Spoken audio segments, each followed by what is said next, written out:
Come along, children. Now we're going to have a little music.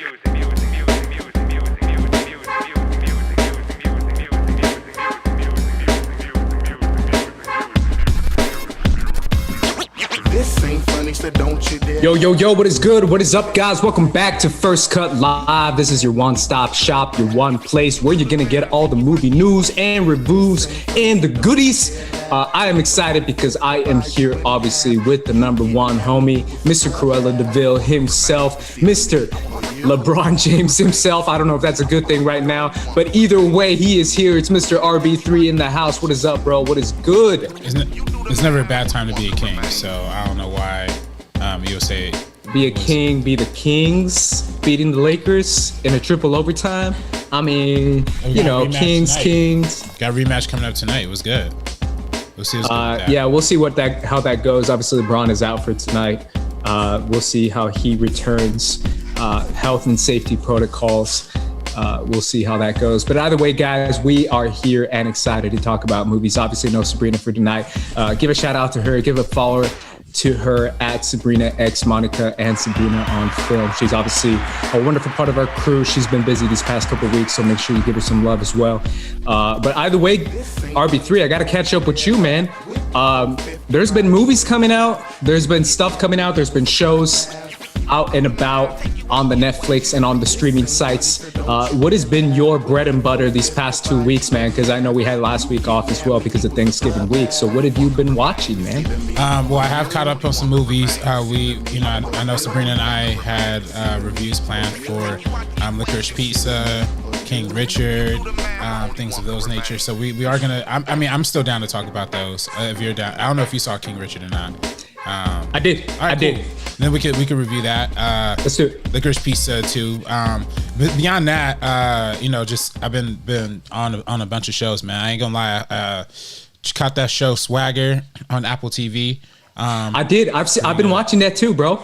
Yeah. Did you know it's like loosely inspired by Kevin Durant? I did know that. We just mentioned him before going live. Yeah, it was Ashy Ankles. I think the funniest part about that show is like if you just watch the show and you think, oh, the kid's like giving a really stale performance, like he's really like not like he's really just like not delivering. No, I feel like that's exactly how Kevin Durant would like literally be saying those exact words. Like he'd be like, "Come on, man, you gotta do better," because like he would just say it like in such a funny way. Like I was like, "Yo, this is so good." You're like, man, it's the best Kevin Durant actor ever. No, honestly. And again, I always bring up my manga here. Where is it? I can't reach right now, but my manga Kuroko's Basketball just reminds me every day of why I need to just get over this depression nonsense and just get to cracking on this, because I feel like Swagger is really, really good, but I feel like there's some holes where it could be like really, really great. You know what I mean? Like, and that's just I know exactly what you're talking about. Yeah. Like you're talking about cinematography, right? The cinematography is cool. There's some good moments in it, but I do think like the thing that annoys me the most is that the basketball scenes, they treat the basketball scenes like montages. And to me, that's what I meant. Yeah. And to me, I would personally like make those moments. Like I would make like half the episode like setup, and then the other half of the episode like the basketball game, like mad timeouts, mad trying to figure out like that to me is how I would personally do that show. But I mean, you know, it's cool how they do it. I think like they actually get like actually talented basketball kids to like play in it. So overall it's dope. I don't know. I like it.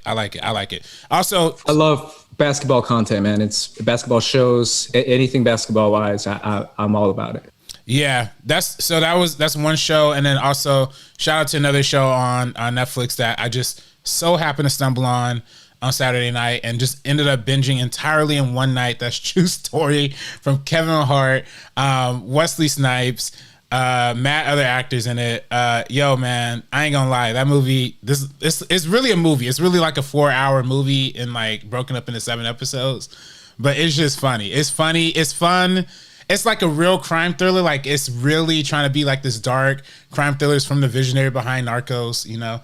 And every single scene is like has like this real dark, dreary, like depressing music under it. But it's just funny enough to where it feels like a Kevin Hart like really trying. I don't know. It's very unique in this approach. But I love it. So I definitely think people should check it out if they want to check it out. Like. Talk to me about now some of the movies that you've been checking out, man. There's a lot on streaming that came out last week, like Thanksgiving weekend. Yeah, I mean, movies. I mean, do we want to? I mean, I don't know if we want to lead up with the movie news, or do we want to lead up with the Spider-Man talk? Or I feel like a lot of people are here for Spider-Man. Woo. I mean, all right. So what did we get last week? So last week we had, what did we have? We had Encanto opening up.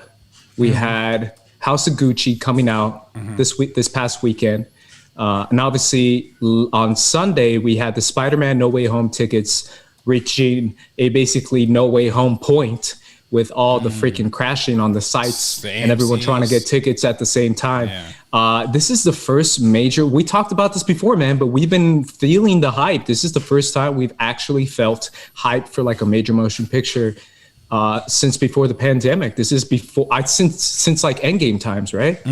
So now we're feeling the repercussions of it because of the crashing of the sites. How are you feeling about No Way Home, man? I mean, I don't even know how to feel about this anymore because I don't even know. I'm starting to feel Martin Scorsese more and more every time I hear about No Way Home, bro. I'm just starting to feel like, yo, is this a roller coaster now? Is this like, is this Rise of the Resistance? I mean, on Disneyland? It's always been a roller coaster. It's already been a roller coaster. You already knew what time it is, like doing through. There's nothing wrong with that. I do think like, I don't know. I do have a sneaking suspicion that like this isn't going to be that great. I've always felt that way though. You know, I've felt that way since the very beginning, since they announced this whole stupid thing.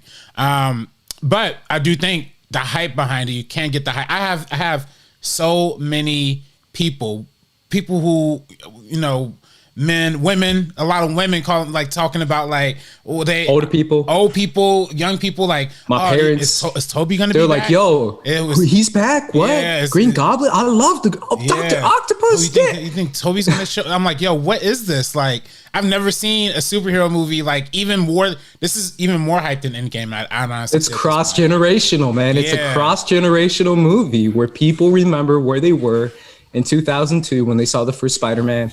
2004 when they saw Spider-Man 2, people remember that, and obviously people love, you know, the various Spider-Man, whether it's Toby, whether it's Andrew, or now obviously with Tom and the TikTokers. Bro, I don't care what y'all say, bro. I know you and Sabrina always get at me for being the old man in this, but I feel like TikTok loves Spider-Man, bro. Like they just love him. Like they always talk about, they're like, yo, let me talk to you about Spider-Man, man. And it's like an 18, 19-year-old kid talking about Spider-Man. So it's just cross-generational. I feel like TikTok loves everybody though, man. I don't know if I just attribute that to just Spider-Man, but I will say, like, at this point, I do think like, I think what, like you said, with to Tobey Maguire, like targeting the older generation, like the 80s, 90s fans, 80s, 90s babies. You got the 2000s people who grew up with Andrew Garfield, like people like me who saw Andrew Garfield in high school, same generation. And then you do have the Tom Holland, which is frankly is the younger generation, is like the current Disney Channel watchers of today, like the Zendaya fans, like all of that. So I do think it plays a part into it. I think it's all around. I think older people are enjoying Tom Holland. I think Tom Holland is just it's a matter of preference. I think most people like Tom Holland. I think the people who aren't enjoying Tom Holland are just people like me who just don't want to see Spider-Boy. And I know Meg might be watching this. I'm sorry, Meg, if you're watching. I think we lost Meg a long time ago. Meg has been a long time fan of us. She jumped ship. Yeah, not anymore. She hit that laugh board quick, bro. She hit that laugh board. I mean, we can't keep talking about Tom Holland this disrespectfully, but how can you not help it when this dude's grasping? Do you see that video film? Yeah, grasping Zendaya for thin air with that stupid dress. Oh my gosh, fire this man right now. Take him off the screen. Off of any movie he's hired in, because I don't want to see him around no more, man. That's just how I feel about Tom Holland. You don't want to see him around Zendaya? No, I don't. I mean, honestly, I just want to see a movie where Zendaya is with like a healthy black relationship. I mean, wouldn't that be kind of something different? I love how that's a joke. But I mean, because look, the only movie I've seen her in with a black dude was Malcolm and Marie, and I'm talking crazy. I'm going crazy, but let's go. Let's I was like, where are we going here? Yeah. Sony, Spider-Man. That's the only relationship we see her in. Woo. Yeah, I mean, that's the only black relationship I've seen her in film. But I mean, I'm just saying. And look how that happened. Look at that happen. That's true. But true. But That being said, Hey, man. she can still be with Tom Holland. She can still be with all the Timothy Chalamets, and we can still keep getting these skinny boy, emo kids looking into the screen, and we're gonna, they're gonna make a new trilogy of it. So isn't that something to be excited about? Like, it's what we've always wanted. Exactly. I have to give some shout outs to, I've been watching so much stuff. So much stuff has come out on streaming, man. So last week, obviously we had Hawkeye come out. We had Wheel of Time come out on Amazon. Garbage. We had Cowboy Bebop live action come out on Netflix. We had King Richard come out on streaming. Obviously, we have weekly episodes of Succession every week. Yeah. We had Arcane blew up the internet, or at least my side of the internet, when it comes to like anime and animation talk and animation Twitter and TikTok. That's where I've been at. All my anime homies out there. I see Arcane, you. Yeah. Arcane. There's an Arcane video coming out soon on this channel. What? You heard it here first. It's coming sometime eventually in the next couple of days, undisclosed period. Just like I said about that Star Wars video that I'm still gonna do. It's gonna happen eventually. But I've been just hyped over Arcane. Just a lot of good stuff that's been coming out there. And then when it comes to the other stuff I mentioned, it's some up and down stuff, man. It's some up and down stuff when it comes to, the shows I've been mentioning, like Cowboy Bebop and Hawkeye. Okay. I haven't watched Cowboy Bebop, the live action show yet. You've seen Hawkeye though. We've talked a little bit about it. Yeah. Ooh, you got some takes on Hawkeye. Everyone's loving it, RB3. Everybody's loving all it. The tweets. Who's loving it? Okay, so all the tweets I see. I just want to point to somebody who's like actually watching the show and enjoying it. Because everyone I see on Twitter. To me, this is propaganda. And by the way, I'm only saying all of these things because I am getting emails back from the jobs I applied for with some of these companies, and they're not taking me. So I'm just go crazy now. No, I'm just kidding. I'm kidding. No. I was gonna say, no, if that's what it takes to go crazy. No. I wish because you came on here and trash talk Illumination like the day after you interviewed for him. So I trash talk everybody, bro. Yeah, y'all see me. Y'all try to hold me back, bro. Yeah. I'm kind of mean in these streets, bro. I'm mean in these streets. As we should. But I mean, listen. Okay, I'm not gonna like trash. I'm not gonna trash something for the sake of trashing it. But I do think Hawkeye is certifiable garbage. I do think it's the worst thing the MCU has put out. Only 2 episodes. Though. I mean, to be fair, 2 episodes. But I can. It's not a complete. How many times did it take you to get through that pilot? Though, be honest. Because it took me about 4 tries. The pilot was definitely the roughest for sure. The second episode was definitely better, but the pilot was a little bit like, all right, what's going on? Right. I was just a little bit confused by the tone. It felt like Disney Channel Presents rather than, MCU Disney Plus Presents. Dude, I just feel that's what all of this is feeling like to me, man. I feel like all of it is Disney Channel Presents. And I don't know. I mean, maybe that's what we like in Marvel content. I just feel like, man, we've gotten... There's been It was just the goofy music in the background, bro. It felt like Home Alone. Didn't it feel like Home Alone? Yeah. Come on, man. Yeah, where the old man was like, I don't know about your mother. And then the mustache guy comes out and he's like, hello. He's twirling his. I'm like, what is going on? They putting out posters for the red tracksuit gang, like as if that's like something I'm supposed to be intimidated by, like some dudes in a tracksuit, like. And how are they gonna fight him? Oh, we're gonna have Kate Bishop and Hawkeye shoot some arrows at it. What show am I watching right now? Why am I even wasting my time? Like, I'm only here to see Kingpin. That's the only reason I'm here to watch the show. I'm excited for Echo though. We'll see how she looks and how she performs. So is that like the 4th deaf character they introduced this year? Or what's going on? Like, is there a new deaf? I don't know, but I'm all about it, bro. To be honest, man, I've been obviously I don't know. We didn't talk about Coda. Sabrina and I talked about Coda, but I grew up near a hearing impaired community, so I'm very familiar with a little bit of them. Good. And I love it. I love seeing Makari. I fell in love with Makari. She was my favorite character in Eternals. And I'm all about Echo. And I think Coda was a great movie too. So shout out to them. I hope Echo's dope in this. Yes. And obviously Echo from Arcane, he's dope too. There's 2 Echoes in the same span of weeks. But I also want to talk about real quick, RB3, before we get to the movies. Can we talk a little bit about that last episode of Succession? Oh yeah. What did you think of that, man? Oh my god, yeah. I mean, it's man, this show's going in some interesting directions, man. I mean, it's going in a little bit of circles. I definitely feel that, because I definitely feel like from season 2, I really thought that Roman was a little bit more redeemable. Like he, not necessarily redeemable, but like he had, like he had changed a little bit. Like he had a little more self-assurance. He was becoming a leader, but now he's really looking like the villain. Like in this season, yeah.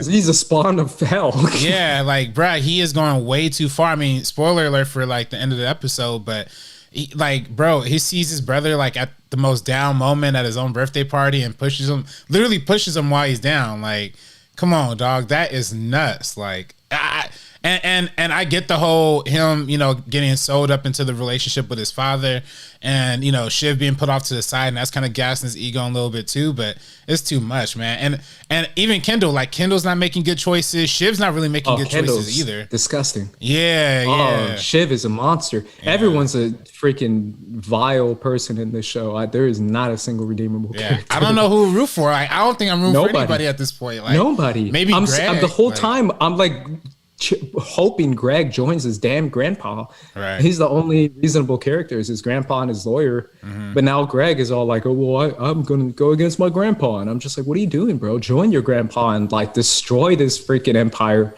That'd be your best bet. Yeah. You'd be like the only reasonable character, but you're too dumb to see it.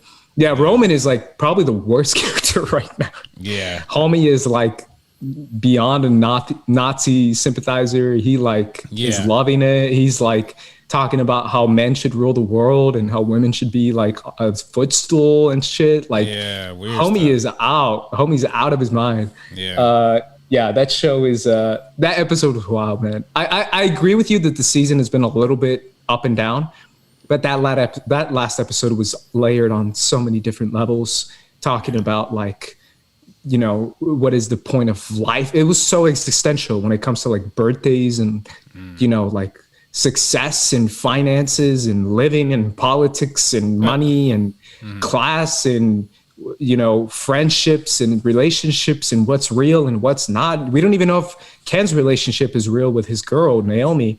I think that's her name. But just everything feels fake. Everything feels fake in the show. And I'm just like, oh my God, like, it feels like it's just so disgusting. It's incredible. It's an incredible show. Yeah, it's tough. It's incredible. I just really need to figure out like where they headed with this, because like I don't want this to go into a place where I feel like the first 2 seasons. I feel like a lot of shows, the first 2 seasons have a very like clear direction and where they're going in, and then after that, because that's usually how shows are sold, right? Like usually when shows are conceived, they're conceived with the first 2 seasons in mind. I don't know what direction this is going in. And I feel like there's only 2 more episodes left. And, obviously it looks like Logan's going to, or 3, I don't know. I thought in the preview they said 2 more. I don't know. It might be 2 more. I don't know. I have no idea. But, we're coming towards like the end of the season. And listen, I love Succession as much as the next person, but like it really got to stick the landing, and they stuck the landing last season. Granted, like the season finales are always hitting hard, so I'm just really curious where this is headed. Like, but that excites me too. So let's get into some movie stuff. Obviously, we talked a little bit about the movies that came out this weekend. Did you see House of Gucci, man? Because I don't know if you've seen Encanto yet. Obviously, I've seen Encanto like a few times. I have not seen House of Gucci. You haven't seen it either? No. Have you seen? Okay. So Encanto, I think it made like 40-something million over the expanded weekend. And then House of Gucci made a couple. I think it made like 22 or 18. Oh, that's off the top. I'll have to double check that right now. I think definitely Encanto 40 mil either way, which is definitely down significantly from previous Disney animation films, but obviously the pandemic and all this stuff has been affecting it. Honestly, man, if you look at the biggest movies that have come out this year, off the top of my head, everything that we've been kind of predicting has been true, right? The only movies that people are really going out to see in actual numbers are superhero movies. Shang-Chi, Black Widow, Venom 2, Let There Be Carnage, What else came out? Bond, Quiet Place Part 2. But those are kind of the only movies that have made money this year. Oh, Godzilla versus King Kong 2, but that's more internationally. How are you feeling about the overall year in box office? Because now we're kind of at the end of the year. Yeah, I mean, I'm glad that things are finally starting to pick up. It's crazy that this Far From Home or No Way Home is breaking like as many records as it's breaking to get us to the place that we're at, to get like that kind of big stimulus boost back into the box office. But do you feel like that's an actual indication of numbers though? Because it still feels like it's more of an event film than it is an actual like indication of people going out to see movies. Because I just said that compared to other, Thanksgiving weekends, this was down like almost 50%. Well, I think a lot of people are frankly just kind of used to a different model now. Like I think, people are content with waiting like 45 days for Encanto to just hit Disney Plus at this point, Or also I think too, I think that's with a lot of movies. I think the same with King Richard. I think we saw not the biggest like box office draw for that, even though I think if that was a movie that was just released theatrically, it would have, back in the day, it would have been a slow burn, but it would have been like one of those Oscar movies that like had a long kind of theatrical run. I think Encanto is probably another one. I think it doesn't have the biggest opening weekend, but I think as the holiday season progresses, I think it probably will pick up legs, and it still has like a lot of time to grow and manifest. But that being said, though, I do think like people have been conditioned to like not really be as enthusiastic to go to the movies, or at least they know like if it's going to be streaming really, really soon. If it's either streaming now or it's going to be streaming really, really soon. So there's no like rush to see it. But when there are these theatrical only films, there is a higher, much more significant like uptick in viewership. And I think frankly, it should encourage studios to do that model more, just to only theatrical for a minute, because I think in the next year, I think when we see, I don't know what the next like big Disney animated film is, but I think if we have another year or 2 years removed from this pandemic situation, and some time removed away from like the immediate release model that people have gotten used to, I think people will go back into the same kind of numbers that we saw pre-pandemic. But it's just going to take a little while to unprogram that streaming stuff what it's just right now. You think so? Or you don't think that this is like the state of where it's going to be from now on? I think it's going to be a little bit of a mixture of both. Like I definitely think like since the release model went from previously 90 days to 45, I think you're probably going to get like 25, 30, 40% of people who are just going to say, forget about it. I am just going to wait like, like 3 months, or not even 3 months. Like I'm just going to wait like a month or two to catch it on streaming.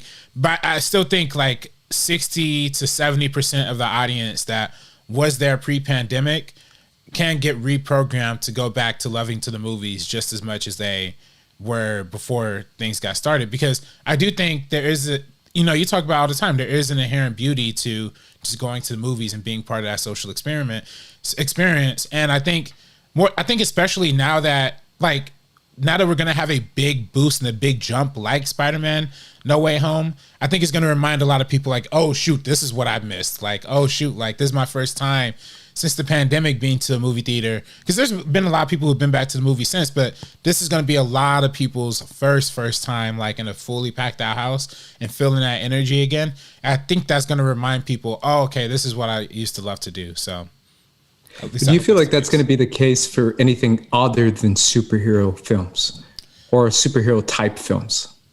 I don't know. I saw King Richard in theaters and it had a really good reaction. Again, I think like people, there has to be. But again, it was still low though compared to most people saw it on streaming. It was, but it was low because it wasn't on streaming, and that's why I think studios really need to. I mean, Sony, they really went all in on either it's going to be on like we're going to sell it to a streamer like they did with the Netflix and with some of their stuff that's on Netflix right now. They're either selling it to a streamer or they are only releasing it theatrically. Like they're not even touching anything like that's like this hybrid model thing, right? Same thing with who's another studio that's doing, like, Universal is doing, like, are they doing stuff with Peacock? I don't know. I honestly don't know. They're not really. They did Halloween Kills, right? Halloween Kills was on. Okay, I don't know. Maybe. I think it might have been.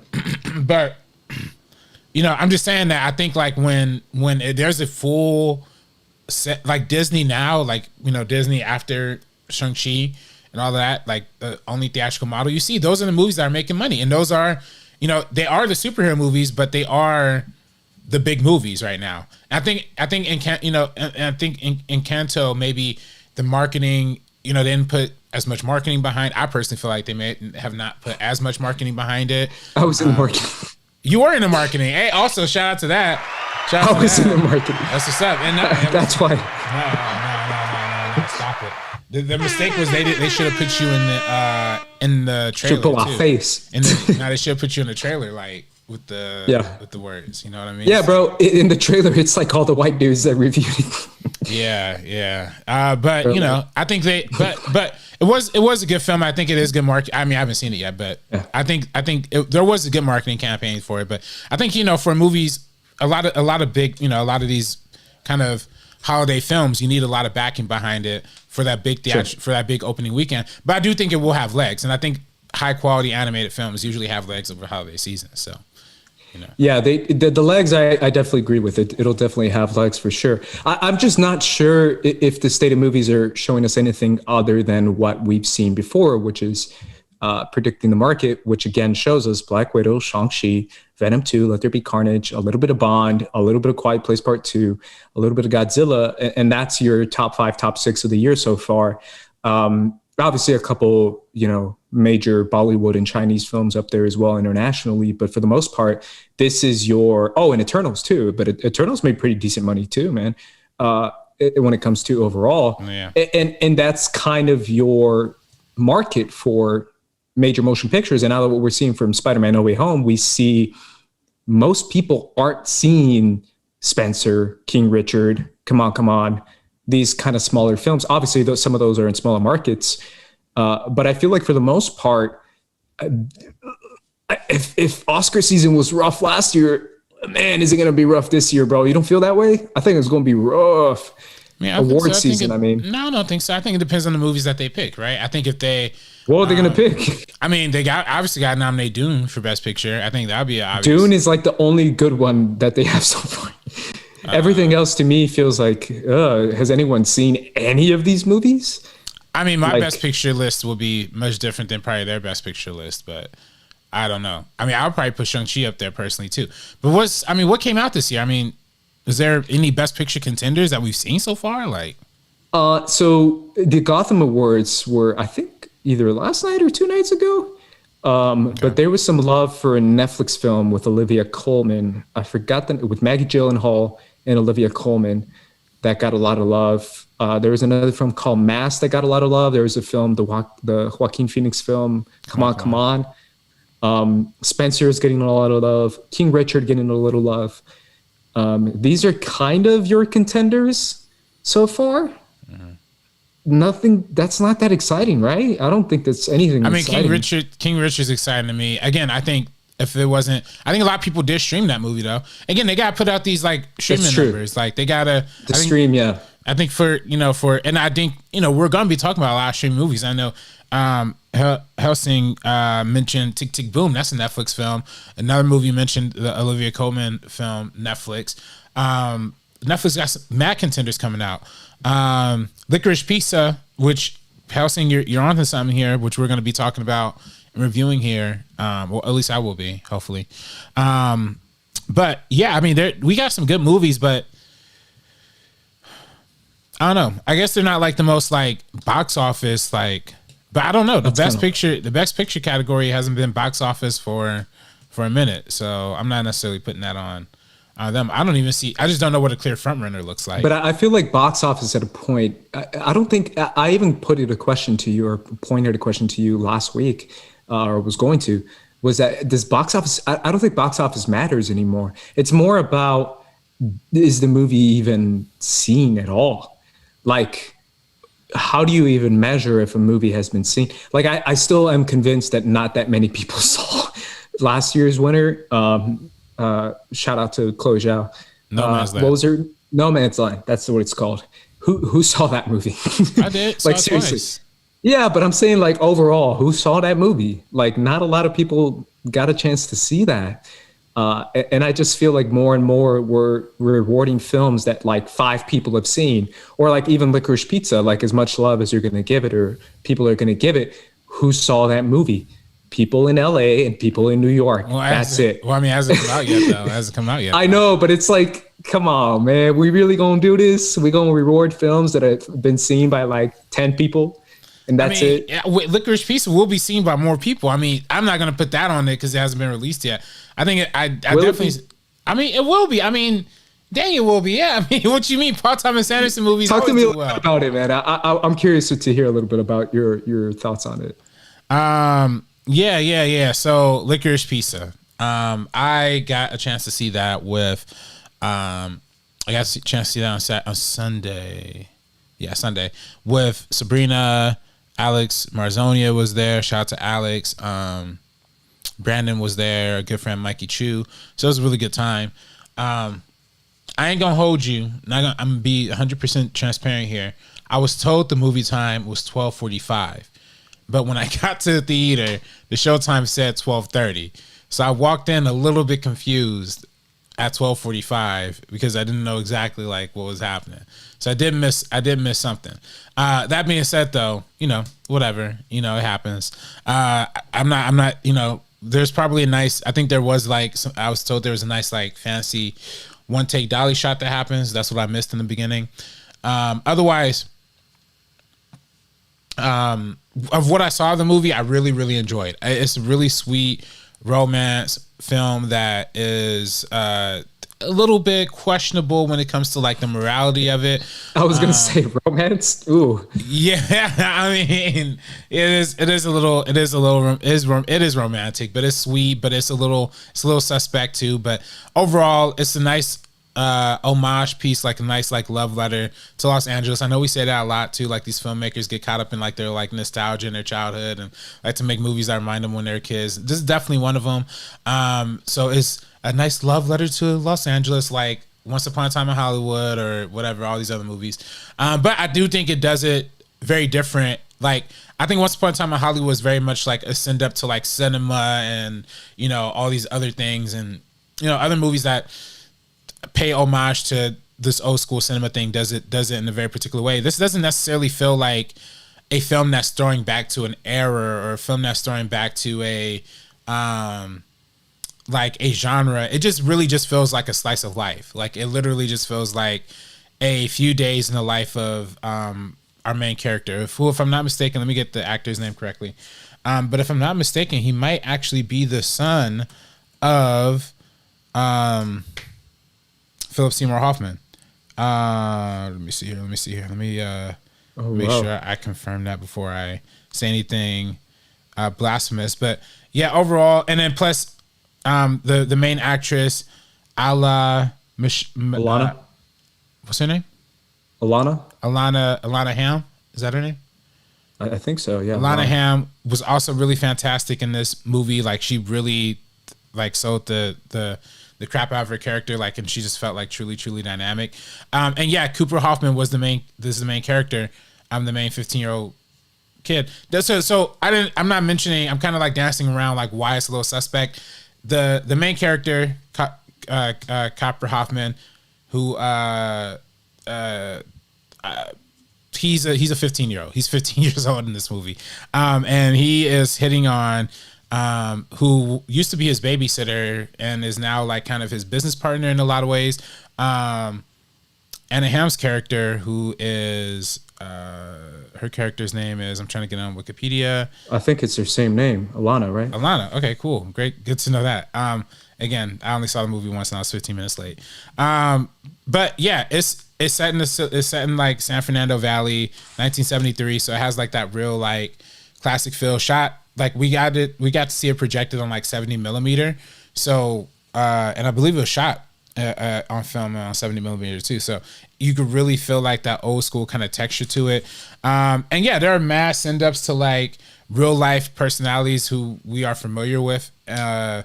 like as in real life, whether that be certain Hollywood people like producers or, you know, certain politicians. But overall, it's a really nice story, a really nice, sweet, touching story about like love and romance and kind of overcoming the odds and like, you know, what you kind of see in that. And again, maybe if that's the subject that you find questionable when it comes to a 15-year-old boy with a 25-year-old love interest, you know, so be it. But I mean, that's just what the movie is. And I don't know what Paul Thomas and what PTA is trying to say with that, but it's. I mean, PTA has been on that. I mean, he made a couple movies before this. I don't know. It's just an interesting question, right? Because this is following Venom Thread, which obviously has been mixed for most people. But yeah, obviously this is already generating a couple comments in our chat from Criteria Cult Film Podcast saying, I don't understand the whole suspect thing from Licorice Pizza. They're mostly friends. This isn't a creep factor thing going on. Whereas Richard Ganther says, I was really excited until I heard about the Asian stuff. Even the flashing scene in the trailer was a 25-year-old to a 28-year-old guy to a 15-year-old girl. No one would be defending that. Yeah, I think this is one of those films where it's going to be up to the person. It's going to be up to the audience member. If you want to see this movie, you know what it's about. You know, heard what you've heard from it.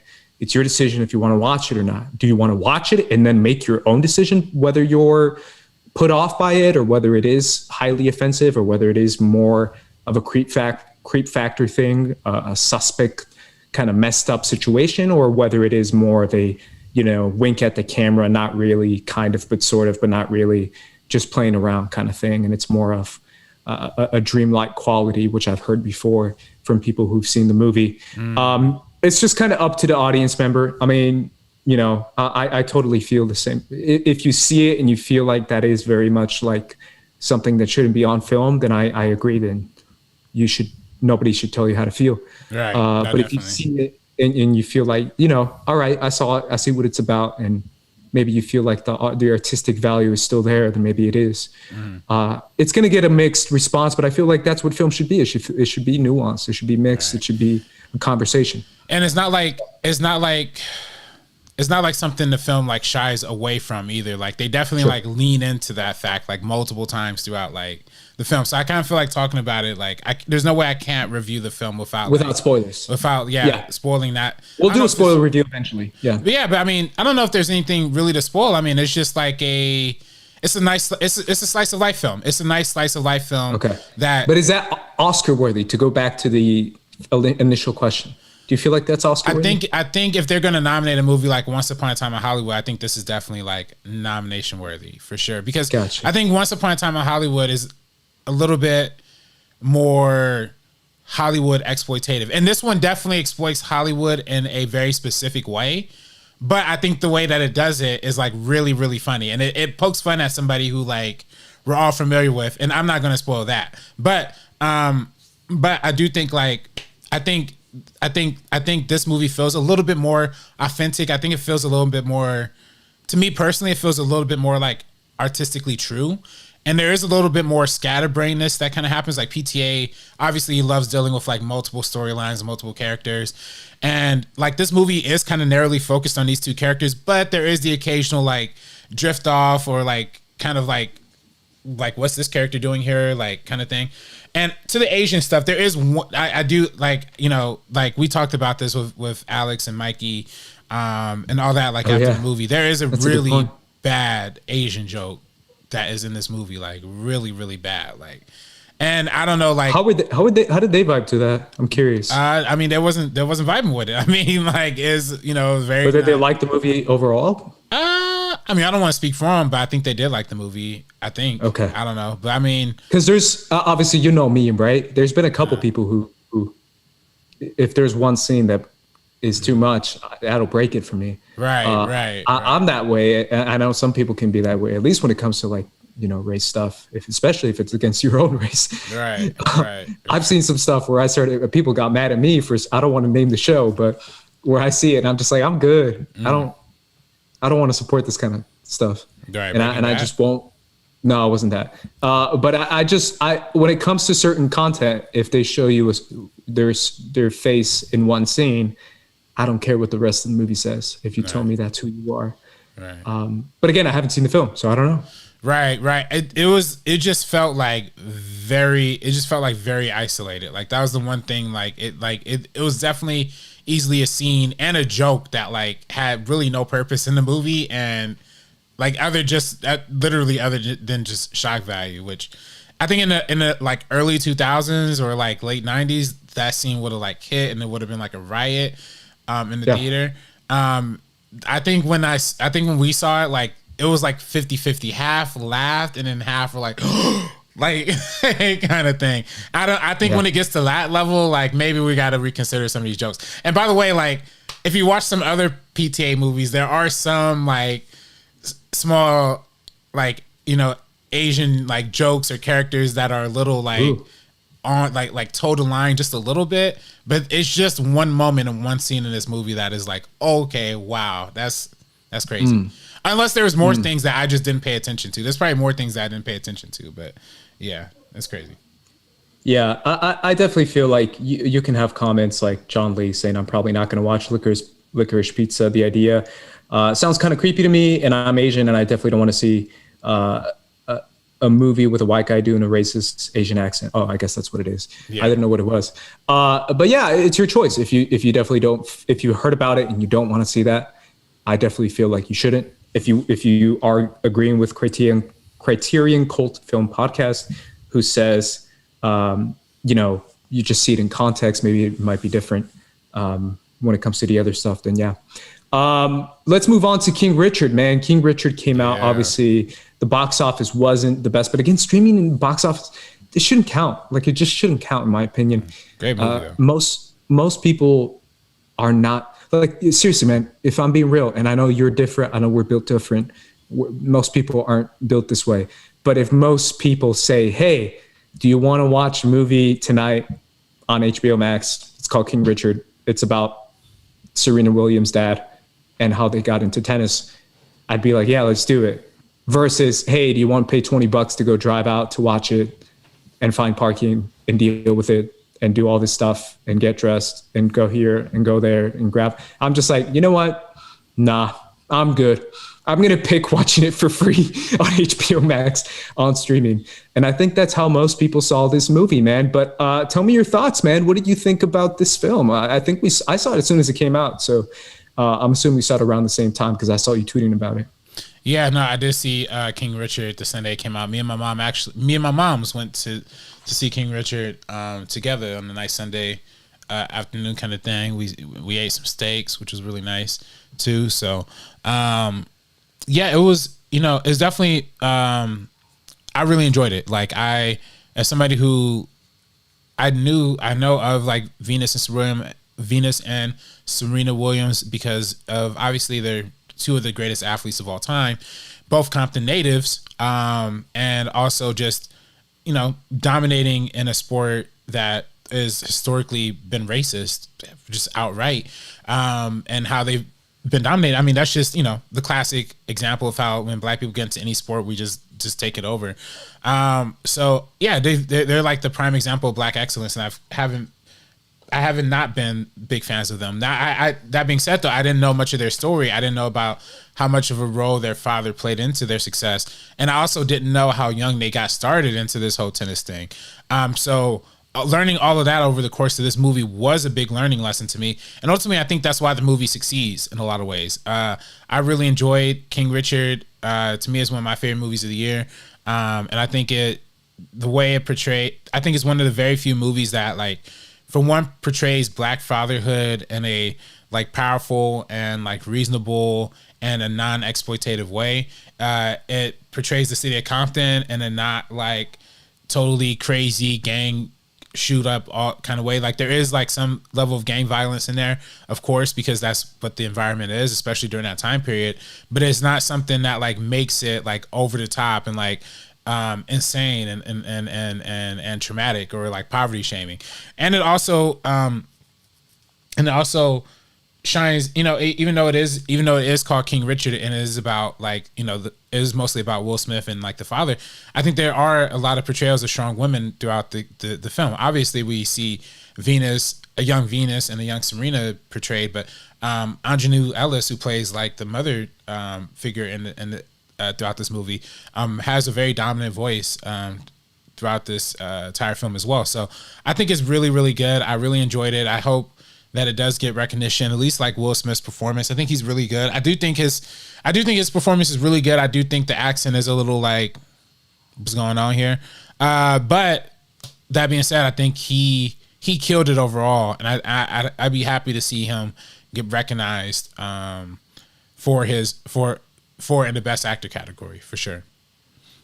Yeah, I definitely feel like it's a really solid movie all the way through. I saw it as well. I definitely don't know the story of the Williams sisters as much as I should. I'm not really in the tennis world. Obviously, I know who they are. I know that they're, the greatest at their sports and all that, and that they've won all these Grand Slams and majors and all that.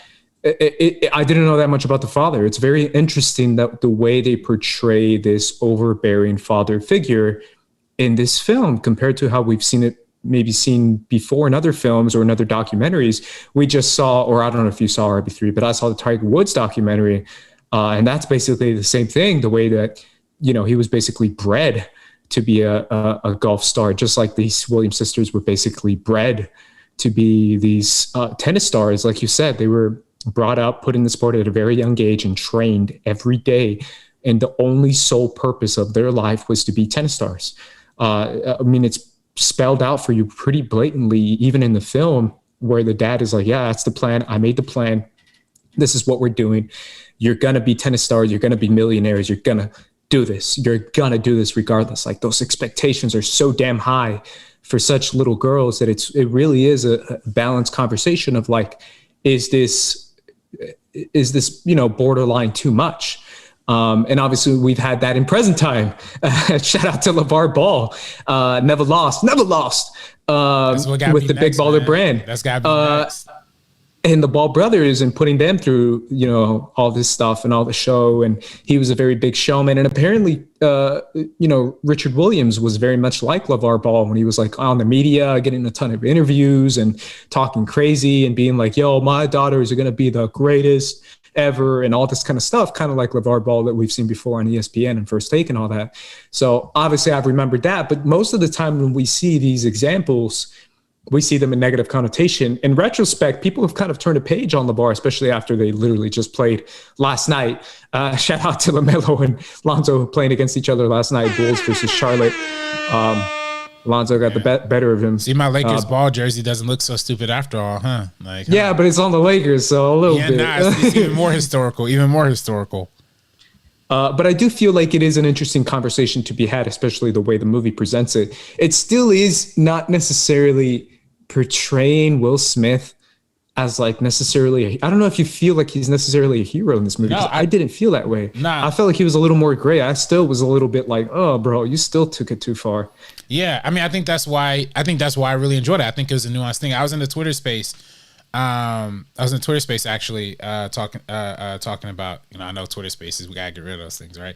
I was gonna say, I've been hearing a lot of crazy stuff coming out of Twitter Spaces. Yeah, it's Clubhouse. People couldn't handle Clubhouse. Now people can't handle Twitter Spaces. I ain't gonna lie though. I kind of when Clubhouse is popping, I was killing it on there, and I was on that Twitter Space thing. And I kind of killed it on there too, man. I'm gonna have to go back. I'm gonna have to pull out just laying in my bed, getting ready to hold up the speaker to my phone, getting ready to murder something. Love it. But I was in the Twitter Spaces. I was kind of talking about how it is nuanced. Like he is an over controlling father. He isn't making necessarily the best decisions all the time. Like, he makes some good decisions, but he also makes some really bad decisions.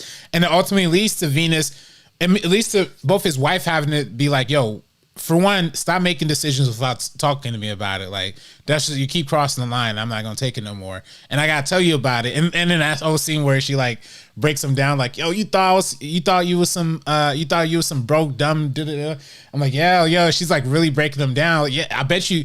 And then she was like, yeah, I bet you didn't think about those other 3 kids that came knocking at the door. And see, it was really getting in on him for how much of a flawed character he is. And it makes you realize, okay, he's not, like you said, it's kind of gray. Like, he's not necessarily the best decision maker maker. He's the best coach for his daughters. He's the best advocate for his daughter's career, but he may not be the best at listening and the best at like taking in and listening to the other people in his household. And I think when Venus actually finally stands up to him, is like, yo, I really want to play. Like, this is finally my time to play. Then that's when he finally like opens up and hears that. So I think it is powerful. And I think that shows you that, I think in a movie that was a little bit more like, supposedly, you know, a lot of people criticize this film for glorifying Richard and for making the Venus and Serena story all about the father. But I think that wouldn't be the case if the ultimate decision didn't come down to Venus herself, who wanted to play in pros at the end. So, yeah, there's definitely questions in there. I still feel like the biggest bar in the film was Bernthal's character, bro. That when he said like, yo, Richard, that's a nice house, Richard. That's a nice house, though. And I was like, ooh. He's like, how'd you get that house, though? And I'm just like, no, bro. That's rough, bro. That's kind of rough. It is kind of rough, though. You gotta. I didn't like that. You didn't like that? I didn't like that. I feel like he was trying to control him. But I do think that. No, but that's kind of a question, though, bro. I mean, you gotta ask yourself, like, yo, how'd you get that house, though? Oh, your daughters? Oh, your 13-year-old daughter got you that? No. John Bernthal was John Bernthal. No. John Bernthal was saying that because he had got him the house. That was John Bernthal. I know, but I'm saying he got it because of the daughters, though. Nah, John Bernthal was trying to be on some white supremacist, like, yo, you my slave, boy. When you gonna start? That's not what he was saying at all. That's how I took. That's not how I took it at all. That's 100% how I took that scene. I think that's. I took that scene as like who bought that house for you? Like I did. Your daughters bought that house. No. Because of his daughters, bro. You know what he was trying to say. Nah. I'm just saying, like, it really is a question of like an overbearing father putting so much expectations on little girls to kind of pull the entire family out of poverty. That is kind of a major thing to put on the shoulders of a child, regardless of how dire your situation might be. And obviously, I'm the son of an immigrant, so I know all about being put on expectations. But when it comes to that kind of stuff, it's like, come on, man, there is a balance to this. You can't just be doing this stuff and, you know, be making all these decisions when your daughters are truly trying to do their own thing as well, even though they are teenagers. There's a balance to it for sure. I do think a balance to it. I do think I think the criticism that people levy towards Richard of him being like this media whore, like this like egotistical dude, like that couldn't be any further from the case. If you just look at that opening scene of the movie, he's literally going around to mad like rich people with his like butt in the air, like begging for money. Like he's literally like, please, master, like, would you please take like my daughters and help coach them? Like that's literally what he's doing at the beginning. He's the most humble you could ever see anybody be humbling for the sake of his daughters. He just is a really good advocate for his daughters. Doesn't make him egotistical or insane. He was right. Like, and I mean, that scene when he was considering letting his daughter play, and then he watches the news and homegirl literally gets burnt out, caught in a hotel room with some heroin and crack or whatever. Like, yeah, I would literally, if I was a parent, I would be like, nah. Turn on the TV right there. I'm not letting that happen to my daughter. So it's an interesting situation, but I think ultimately that strength is what inspired Venus and Serena, you know, to be who they are today. And I think ultimately I look forward to seeing just a solo Venus and a solo Serena movie sometime down the line, like two of them, both of them, each of them get their own movie, you know, like I'd love to see that. That'd be great for sure. And I definitely feel like that's a fair assessment where we can appreciate a movie being about the father of Serena Williams and Venus, and also expect to see another one of the sisters as well. And I definitely agree with you on that sense as well, where it comes to the market, where the dad just knows what the market is, kind of like, again, LeVar Ball driving up the market for the brothers. Regardless of what happens to them, all you're doing essentially is driving up their market price, making them richer. And again, they do their own thing now, like Lonzo and LaMelo do their own thing. When it comes to their own brands, their own, you know, decisions, killing it, and their own, you know, social media accounts and all that. So I do feel like there is a way to elevate your children and just kind of let go at you know, right when they're in the majors or, you know, obviously professionals. Mm-hmm. And that's kind of what essentially this movie's trying to say is that that's what he was doing the whole time. So yeah, and just as Senator Gorilla said in the chat, the sisters approved of the movie when it was done, so they could keep it up. And again, they didn't just approved that they were producers on it, and Will Smith, was hired by them. Like, he was approved by them. So like, it's a family picture. It's, something that they was okay with, and that's, if they're okay with it, then I'm okay with it. So. Yeah, it's definitely going to be an interesting, way that people talk about it going forward, for sure, when it comes to these type of movies. Any other movies that we're missing? I feel like we're missing one. Did you do House of Gucci? You talked about House of Gucci, right? I didn't see it. Okay. Yeah, I didn't see it either. No, I'm just mad at myself because I was supposed to see it over last weekend, but I didn't see it. I know Richard Gantler was talking about Tick Tick Boom. I'm not gonna lie, I was really. I did see it. Okay. Oh, you talk about it. I ain't gonna lie. I saw the first 10 minutes. I thought it was. You didn't see it? No. Bro, the first 10 minutes are like mad depressing. I thought I was gonna go into like a happy, goofy, like musical, and then the first 10 minutes. Yeah. You talking to me, bro? Yeah. The movie's literally talking about me. Oh, for real? Like, you gonna die or what? Like, no, but the movie, literally, the song is called like Turning 30, and I was just like, oh, you did me dirty, bro. This ain't right. And the guy in the movie is also a swimmer. They show a swimming scene where he's trying to get creative, and that's literally how I get creative. Okay. So I gotta watch. I just. The movie was a little too much pointed towards me, and I was like, I don't even know if I can tweet about it. But yes, I did see Tick Tick Boom. I definitely enjoyed it quite a bit. I enjoyed it a lot. It's just a big old, musical, bar none. And I just love those kind of musicals where it is kind of just like, hey, we're going to break out in song kind of thing. And it is a lot of fun. And I really did enjoy it for sure. I'm kind of shocked to see a little bit of the pushback to it. I'm not sure if people really understand how musicals are supposed to be presented, but musicals are a little bit bombastic in nature. And I don't know if people caught that going into it. I don't know, maybe just because I'm on film TikTok and I see a lot of people reacting to it and they're just like, what is this? This sucks. Why are they dancing and singing? And I'm just like, it's a musical. That's what they're supposed to do. They're supposed to dance and sing in the middle of awkward situations in a very bombastic kind of way. And that's what the movie is. And I had a lot of fun with it. I thought it was definitely probably one of my favorites of the year as far as like a really solid introspective look into art and worth and society and pretty much everything in general. So you should watch it, man, for sure. Yeah, no, I definitely want to check it out. I'm the Hamilton stan through and through. Obviously, I also like that other Lin-Manuel Miranda picture. It was a documentary that was on Hulu that we talked about on Schmoes back in the day. Watch We Are Freestyle Love Supreme, that documentary. Yeah. That's a good one. Anthony Ramos in hot water right now. Ooh. Oh, is he for real? Hear about that this morning? What was he in hot water about? Ooh, I don't know if we can get into that.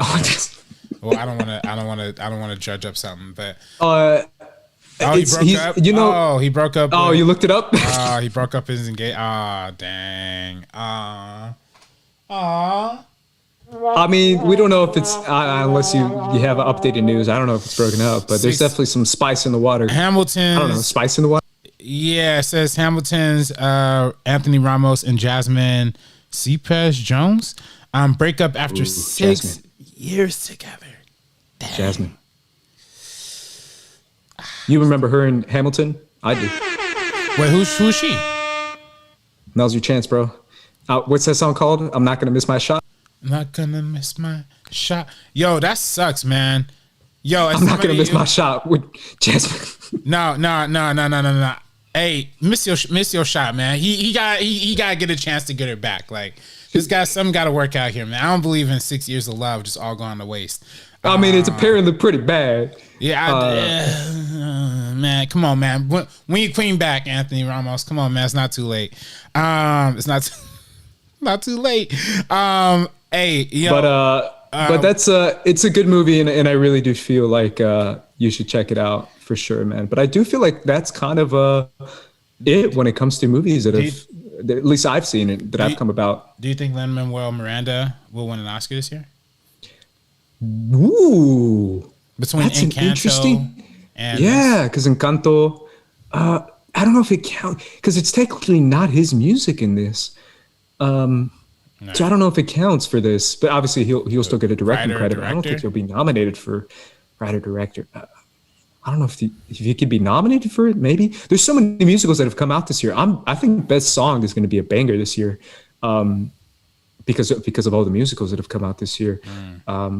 I hope with all my heart that they nominate Sebastián Yatra, who sings in Encanto, who sings kind of the major song in that movie.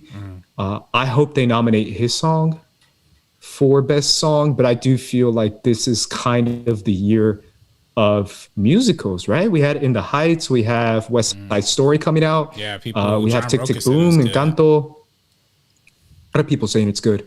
So this is kind of the year of musicals. I like it. I like this comeback. Do you really believe when John Roca says movie's good, that it's actually good? Or I mean, a lot of people said it's good, man. I mean, Dan said it was good. A ton of people coming out have said it's good on my Twitter that I've seen.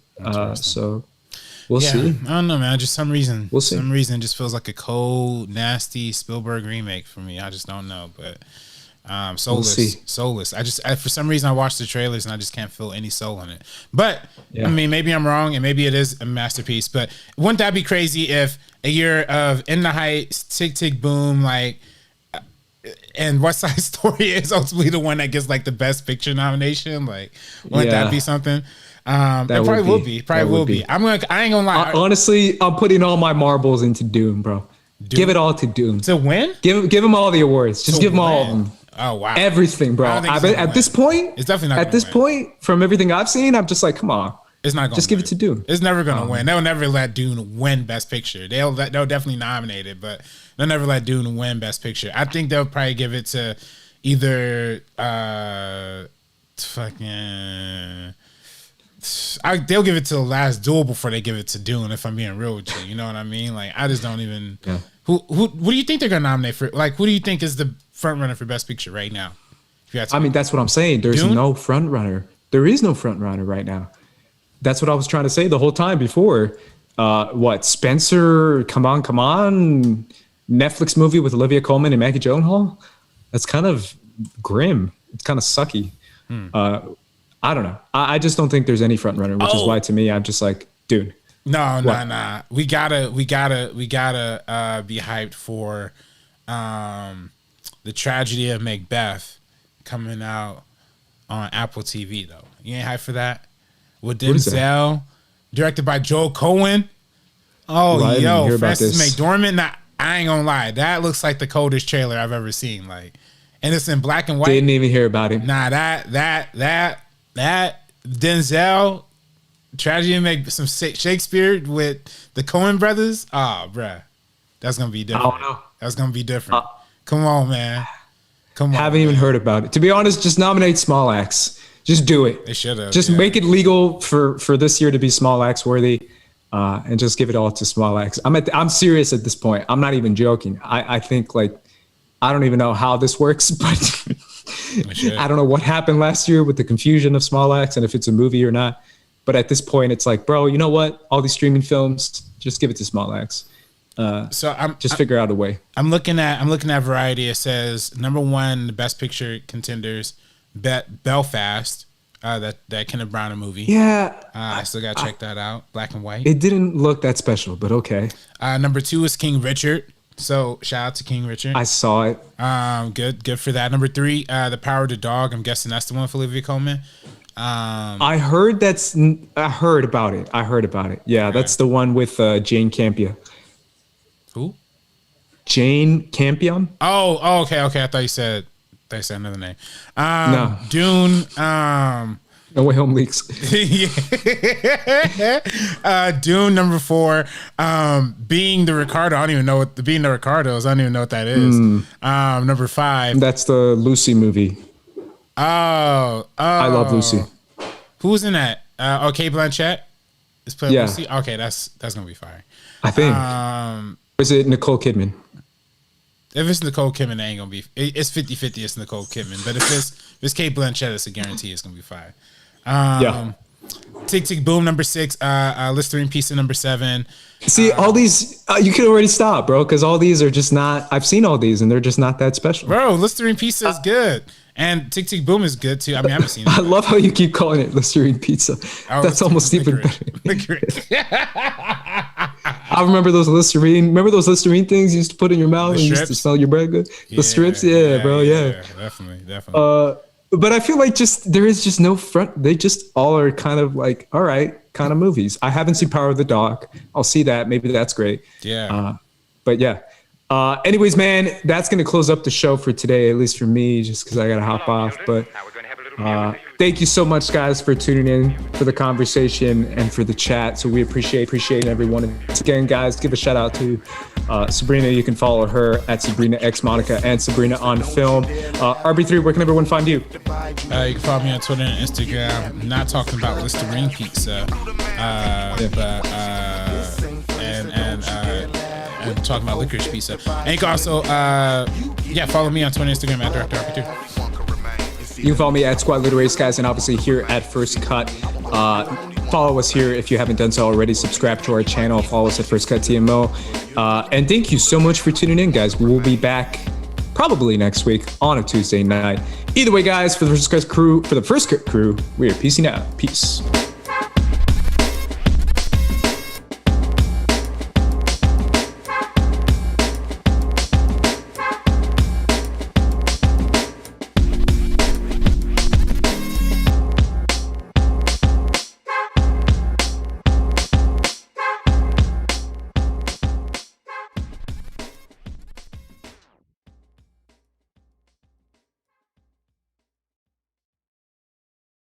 It's Britney, bitch.